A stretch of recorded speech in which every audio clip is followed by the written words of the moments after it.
someone looking for a fresh start is Lucasfilm, which they seemingly have done with The Mandalorian and all their upcoming shows for Disney Plus and everything. But one area that's been, I think controversial would be the right choice, is their video games as of late. Because, Michael, you might remember, when did they enter their agreement with EA? Oh, this would have been 2014, 2015. Okay. They because 1313 was canceled right around it was our first years, like going into our second year of college, and then the Battlefront game came out in 2015. So I can look it up for you, but I'm guessing 2013, 2014. Yeah, somewhere around there. So we bring that up because Star Wars is now consolidating all their games under the banner of Lucasfilm Games, which sounds suspiciously like LucasArts, which, you probably should have never canceled or closed to begin with, but who am I to judge? Oh, wait, no, I'll judge you for that because you're a moron. Um, so they will all the Star Wars games coming out will now be under this banner.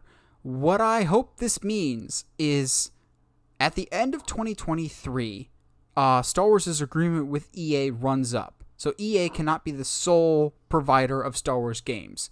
Now, I'm going to say something not very popular, but I've never been afraid to say the unpopular opinion. I Right. have not played Rogue Squadron. Aside from that, all the console games that have come out from EA, I either like to love. The quality of games I think are actually good. The problem is almost all of them have come out with some form of controversy, and there hasn't been enough of them. Is the big problem when you limit it to only one studio can make Star Wars video games. You're limited in how many Star Wars games you can get. We've had 4 Star Wars games in 7 years. Back in the day, we would get 4 Star Wars games a year of Yeah. varying And types, they like were quality. RPGs, flight simulators, action adventure games, all kinds of different styles. Now, don't get me wrong. I like the first Battlefront.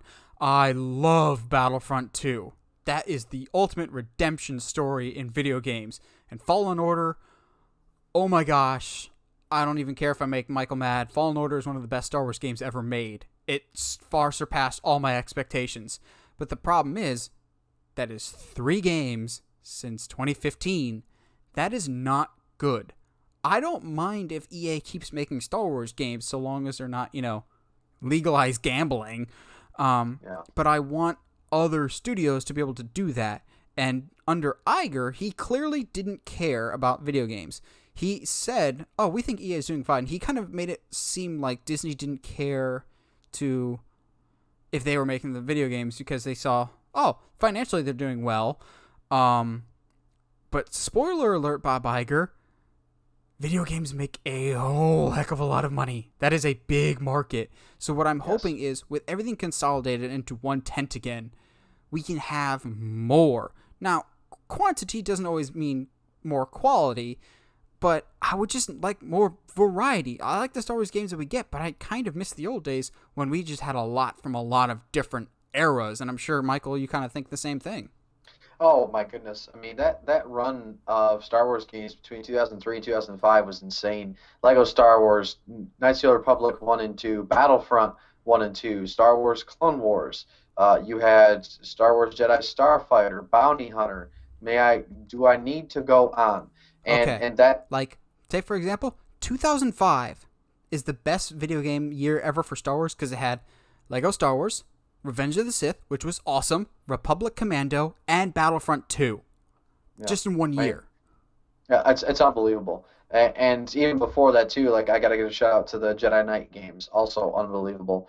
And then throw in there the RTS, Star Wars Empire at War. I still play that game. It's really good. So I I'll have to say that you have a lot of options as a Star Wars fan for a lot of the legacy games. Not as much for the future like universe or like the now canonized version. And I actually have Star Wars Squadrons is good. It's not as great as Rogue Squadron, but with the visuals, I mean, you can run it on my Xbox. I can run it at 4K at 120 FPS. I mean, that's pretty unbelievable. Um, but the deal, by the way, was signed, and I was close. It was May of 2013 was when they announced that deal with EA, and since then, Battlefront, all albeit looking amazing, it didn't really deliver as what people were hoping it would. So this, hopefully, if there's any game that will come out during this deal. I hope to God it's a true Knights of the Republic sequel. I know they've thrown in their hat with EA with the Old Republic, but they also could certainly release a true Knights of the Old Republic, or I guess it wouldn't be Knights of the Old Republic. They could just do their own version of the High Republic, but make it an RPG. Oh So, yeah, we'll talk about High and Republic later. Um, all right, excellent.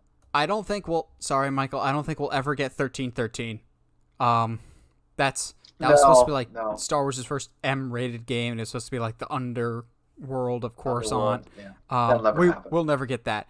I'm sure you're heartbroken about that one. The one I'm heartbroken about is they had Amy Hennig, who was the creative director for the first 3 Uncharted games. She was spearheading an Uncharted-like game in the Star Wars universe, to which I'm just going, Yeah, oh, take all yeah, my money.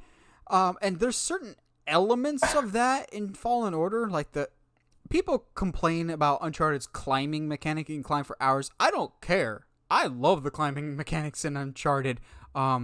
So there's definitely some elements of Uncharted and Fallen Order, but I would like a true adventure game like that in the Star Wars universe. There's just a lot of opportunities here. Battlefront 3, maybe? I would be fine with that. The problem that we run into is fans will always, and we're guilty of this too, they will always want stuff in the past because they remember it fondly. Like, they'll be like, hmm just remaster the original Battlefront 2. Like, that game is fine, but we've come right. a long way in gaming since then. Like, Yes, if you yes, get a we have. remaster of that, it's gonna be fine, but it's probably gonna be outdated compared to what kind of games you play now. I want to keep moving forward, if so to speak. Um, if we could get some of the people that are involved with the narrative of Star Wars to contribute to the video games, I think that could be awesome. Like, if you told me we're getting a Star Wars game directed by Amy Hennig, executive produced by Dave Filoni, oh sweet baby Jesus, I don't need to know Ta- anything else. Take it all. Just Grogu, the action adventure game. It's a point and click like Monkey Island. Yeah. The opportunities for this could be potentially endless. I'm just I'm going to be cautiously optimistic because the games that have captured my imagination from EA have actually been more of, like I said, I'm a huge Mass Effect fan. There are other RPGs, even though Knights of the Republic's probably my favorite game of all time. But they've also been like the Battlefield franchise too. So like, there's been other games that have captured my imagination more, and I desperately want Star Wars to come back in and actually. I can't wait to get home from work and get some stuff done so I can just play for a half hour. And I haven't felt that way with a Star Wars game in a very, very long time. Did you play Fallen Order? I'm in the midst of playing Fallen Order. I haven't. It's good so far, but it hasn't. Like I started it playing months ago. I haven't had that itch yet. Okay, just clarifying.